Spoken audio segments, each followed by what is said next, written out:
volumes. Oh, I love volumes. What a weirdo.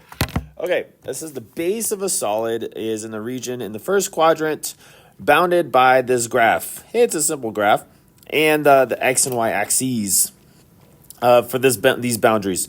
For the solid, each cross section is perpendicular to the x-axis. Ooh, that's big right there.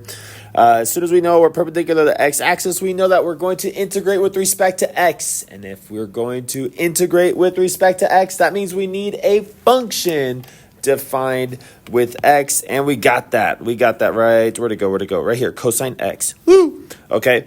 We also learned that our area or our cross-section, our cross sections are going to be equilateral triangles, and we should know this formula to find the areas of equilateral triangles. It is square root of 3 over 4 times side squared.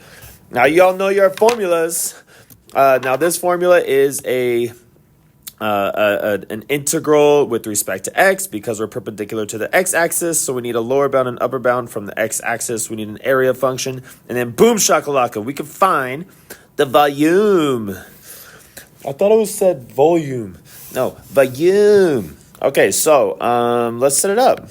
All we got to do, we got our lower and upper bounds given to us by this guy, which might be kind of hard for some of you guys to understand, but I'll draw a picture in a little bit to try to help you out with that.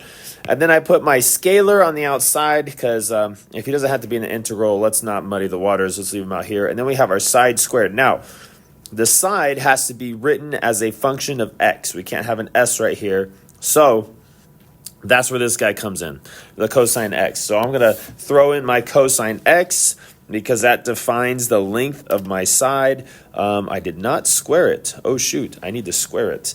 Let me put my little squared right there.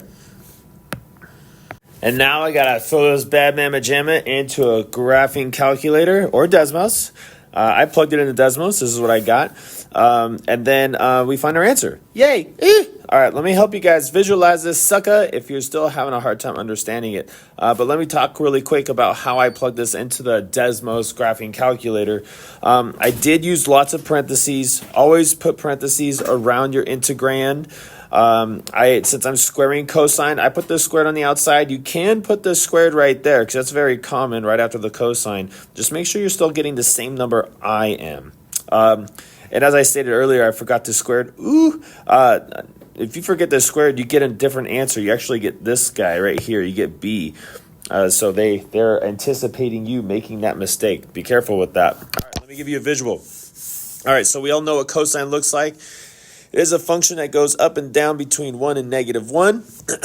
And we know that the first x-intercept right there is pi over 2, because if we were to draw our unit circle at 0 degrees, which is this guy right here at x equals 0, we are at 1. Okay, so cosine is 1 at that point on our unit circle.